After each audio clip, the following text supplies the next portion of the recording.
वंदे मातरम। वंदे।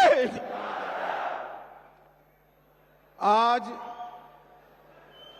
Tamil Nadu Bharatiya Janata party के मंडल और जिला के चुने हुए सभी प्रतिनिधि के सम्मेलन में मैं आप सभी का हृदयपूर्वक स्वागत करता हूं।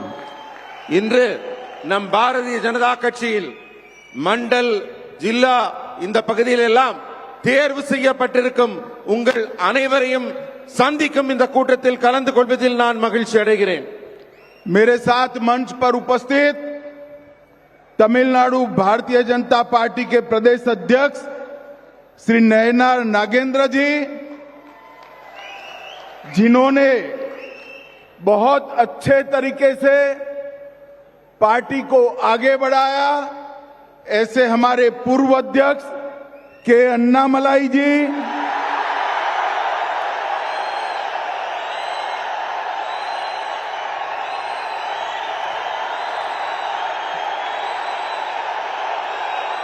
मोदी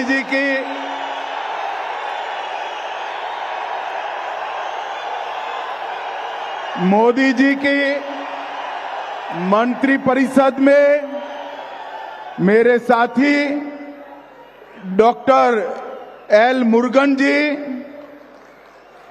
श्री एपी राजसिम्मन जी, डॉक्टर सुधाकर रेड्डी जी, श्री प्री राधाकृष्णन जी, डॉक्टर तमिलसाई सौंदर्यराजन जी, मेरे मित्र और हमारे नेता एच राजा जी,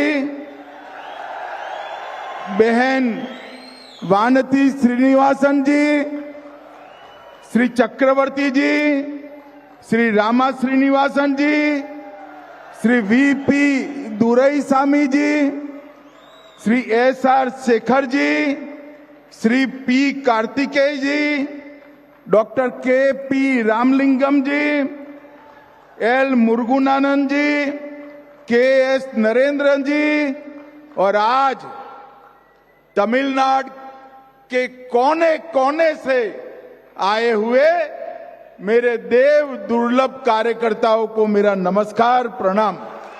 மேடையில் இருக்கும் தலைவர்கள் அனைவரையும் வணங்கி தமிழ்நாட்டின் ஒவ்வொரு மூலை முடுக்கிலிருந்தும் இங்கு வந்து குவிந்திருக்கும் உங்கள் அனைவரையும் வணங்கி மகிழ்கிறேன்। सबसे पहले मैं मदुरै में आया हूं। मदुरै में विराजमान मीनाक्षी अम्मन को प्रणाम कर कर मेरी बात की शुरुआत करता हूं। மதுரை மண்ணில் வந்தவுடனே முதலில் நான் மதுரை மீனாட்சி அம்மனை வணங்கி என் உரையை தொடங்குகிறேன்। मैं शोकनाथर, कल्लालगर और भगवान मुरुगन को प्रणाम कर कर मेरी बात की शुरुआत करता हूं। இந்த மண்ணின் சொக்கநாதருக்கும் கல்லழகருக்கும் மற்றும் திருப்பரங்குன்றம் முருகனையும் நான் தலை வணங்கி மகிழ்கிறேன்। मित्रों, सबसे पहले मैं भारत की महान भाषाओं में से एक तमिल भाषा में तमिलनाडु के कार्यकर्ताओं से बात नहीं करता, इसलिए मैं आप सबकी क्षमा मांगता हूं। தமிழ்நாட்டுக்கு வந்து தமிழ் மக்களாகிய உங்களை சந்திக்கும் போது நம்மளுடைய பெருமைக்குரிய தமிழ் மொழியில உங்ககிட்ட பேச முடியவில்லையே என்று என் வருத்தத்தை நான் உங்களிடம் தெரிவித்துக் கொள்கிறேன்। हमारा मदुरै एक शहर से बढ़कर 3000 साल पुरानी सभ्यता का, संस्कृति का प्रतीक है।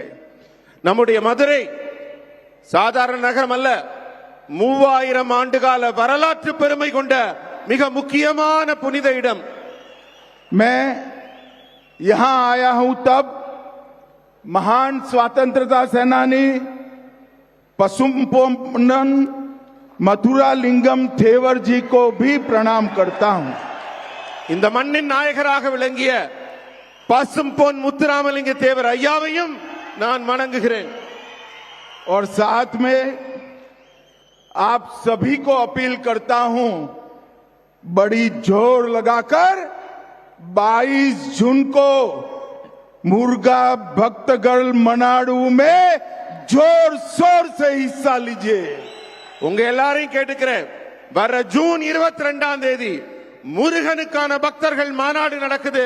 அதையும் இந்த மண்ணிலே மிக சிறப்பாக நீங்கள் நடத்தி தர வேண்டுகிறேன். मित्रों, ये मदुरै कई परिवर्तनों का वाहक नगरी है। மதுரை மண் பலவிதமான மாற்றங்களுக்கு வித்திடும் மண்.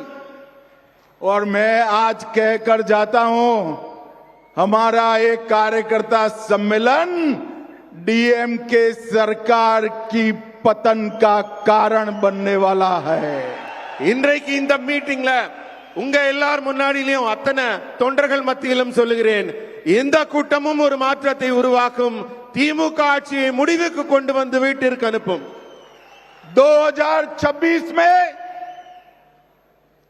इस तमिलनाडु में फिर से एक बार एनडीए की सरकार बनने जा रही है। भारतीय जनता पार्टी एआईडीएमके की सरकार बनने जा रही है। உங்ககிட்ட எல்லாம் சொல்றேன், வரக்கூடிய 2026ஆம் ஆண்டு தேர்தலில் என்டிஏ கூட்டணி மிகப்பெரிய வெற்றியை பெற்று பாரதிய ஜனதா கட்சி அதிமுகவின் கூட்டணி ஆட்சி அமைக்கும். मैं रहता तो दिल्ली में हूं, मगर मेरे कान तमिलनाडु पर लगे हुए रहते हैं। நான் எந்த நாட்டின் எந்த பகுதியில் இருந்தாலும் என்னுடைய காதுகளும் என்னுடைய சிந்தனைகளும் தமிழ்நாட்டின் மேலதான் இருக்கிறது. ये मुख्यमंत्री जी कहते हैं कि अमित शाह डीएमके को नहीं हरा सकते। स्टालिन साहब, आप सही कहते हो, मैं डीएमके को नहीं हरा सकता, मगर तमिलनाडु की जनता डीएमके को हरा सकती है। இந்த நாட்டின் முதல்வர் சொல்கிறார், அமித்ஷா அவர்களால் திமுகவை தோற்கடிக்க முடியாது என்று. அவருக்கு சொல்றேன், அமித்ஷானால தோற்கடிக்க முடியாதுன்னு நீங்க சொல்றது சரிதான், ஆனா இந்த நாட்டின் மக்கள், தமிழக மக்கள் உங்களை தோற்கடிக்க இருக்கிறார்கள், காத்துக் கொண்டிருக்கிறார்கள். और मित्रों, मेरी बात याद रखना, मैं देश भर के चुनाव में हिस्सा लिया है। मैं पब्लिक की नब्ज जानता हूं, जनता की नब्ज जानता हूं। तमिलनाडु की जनता इस बार डीएमके की सरकार को उखाड़ कर फेंक देगी। என்னுடைய நீண்ட கால அரசியல் அனுபவத்தில் சொல்றேன், மக்களின் நாடி துடிப்பை உணர்ந்தவனாக சொல்கிறேன். வரப்போற தேர்தல்ல தமிழக மக்கள் திமுகவை தூக்கி எறிய காத்துக் கொண்டிருக்கிறார்கள். भाई और बहनों, मैं तमिलनाडु की जनता का इसलिए भी आभार करना चाहता हूं कि ऑपरेशन सिंदूर के बाद हमारी वीर सेना और हमारे नेता नरेंद्र मोदी जी के समर्थन में जो तिरंगा यात्रा है तमिलनाडु में निकली है, वो देश के किसी भी हिस्से से कम नहीं है। சகோதர சகோதரிகளே, இந்த நேரத்தில் நான் உங்களுக்கு எல்லாம் குறிப்பிட்டு சொல்ல வேண்டியது என்னவென்றால், ஆபரேஷன் சிந்தூர் நம்முடைய தேசத்தின் அப்பாவி மக்கள் கொல்லப்பட்ட போது வடக்கிலே நடைபெற்ற அந்த நிகழ்ச்சிக்கு மிகப்பெரிய எழுச்சியும் மிகப்பெரிய ஆதரவும் நாட்டுப்பற்றும் தமிழகத்தில் இருந்து ஒரு ஆதரவு குரல் ஒலித்ததே, அதை நான் நினைவு கூறுகிறேன். और मित्रों, पहलगांव में आतंकवादियों ने हमारे निर्दोष नागरिकों की हत्या की, धर्म पूछकर हत्या की, और मोदी जी के नेतृत्व में हमारी तीनों सेनाओं ने पाकिस्तान के घर में घुसकर आतंकवादियों को सफाया करने का काम किया है। பகல்காம்ல நம்ம அப்பாவி பொதுமக்களை மதத்தின் பெயரால் நீங்க யாருன்னு அடையாளப்படுத்தி கொடூரமாக கொலை செய்த தீவிரவாதிகளை முப்படைகளையும் திரட்டி நமது பாரத பிரதமர் மோடி அவர்கள் அவங்க ஊருக்குள்ளேயே புகுந்து அடித்தார் பாருங்க, அதுதான் அவர்களுக்கு நாம் புகட்டிய பாடம். भाई और बहनों, नरेंद्र मोदी जी प्रधानमंत्री बने उसके पहले कई आतंकवादी हमले हुए, इससे भी बड़े हमले हुए, मगर कोई जवाब नहीं दिया जाता था। 14 में मोदी जी प्रधानमंत्री बनने के बाद उरी, पुलवामा और अब पहलगाम हुआ। हमने सर्जिकल स्ट्राइक, एयर स्ट्राइक और सिंदूर ऑपरेशन कर कर आतंकवादियों को करारा जवाब देने का काम किया है. இதற்கு முன்னர் கூட அந்த தீவிரவாதிகள் எல்லாம் தங்கள் கைவரிசையை காட்டி இருக்கிறார்கள். ஆனால் அப்போது எல்லாம் இத்தகைய வீர தீரமான செயல்பாட்டை எல்லாம் முந்தைய அரசுகள் வெளிப்படுத்தவில்லை. ஆனா பூரி ஆகட்டும், புல்வாமா ஆகட்டும், தற்போது நடந்திருக்கும் ஆபரேஷன் செந்தூர் ஆகட்டும், நமது முப்படைகளும் ஒன்று திரண்டு இந்தியாவின் வீரத்தையும் தீரத்தையும் திறமையையும் நிரூபித்திருக்கிறது. पाकिस्तान के अंदर 100 किलोमीटर अंदर जाकर आतंकवादियों के हेडक्वार्टर को जमीन दोस्त करने का काम हमारी वीर सेना ने किया है. பாகிஸ்தான்ல தீவிரவாதிகள் பதுங்கி இருந்த இடத்துல எல்லாம் 100 கிலோமீட்டர் அவங்க எல்லைக்குள்ள பறந்து சென்று தீவிரவாதிகளின் இருப்பிடத்தை கண்டறிந்து துல்லியமாக தாக்கி அவர்கள் இருப்பிடத்தை மண்ணோடு மண்ணாக்கியது நமது ராணுவம்.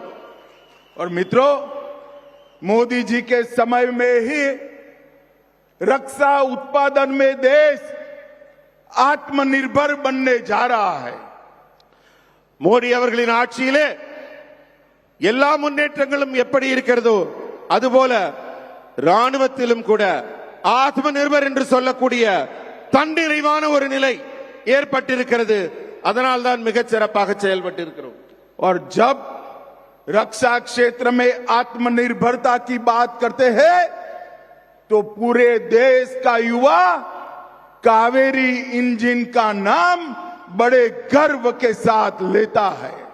ஆபரேஷன் சிந்தூரின் வெற்றியை பற்றி எல்லாம் நாம் எல்லாம் பேசிக் கொண்டிருக்கும் இந்த வேளையிலே இந்தியாவின் வான்வெளி சாதனையை பற்றி சொல்ல வேண்டும்.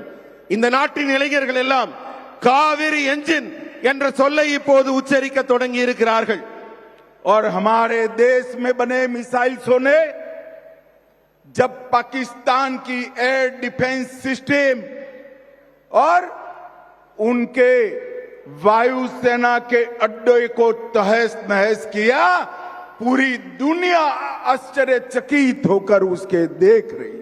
பாகிஸ்தான் தன்னுடைய ட்ரோன்களையும் ஏவுகணைகளையும் நம் மீது வீச தொடங்கிய போது இந்தியாவின் வான்வெளி வல்லமை உலக நாடுகளுக்கெல்லாம் நிரூபிக்கப்பட்டது.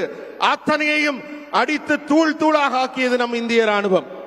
भाई और बहनों, मोदी जी ने स्पष्ट कहा है कि ऑपरेशन सिंदूर समाप्त नहीं हुआ है.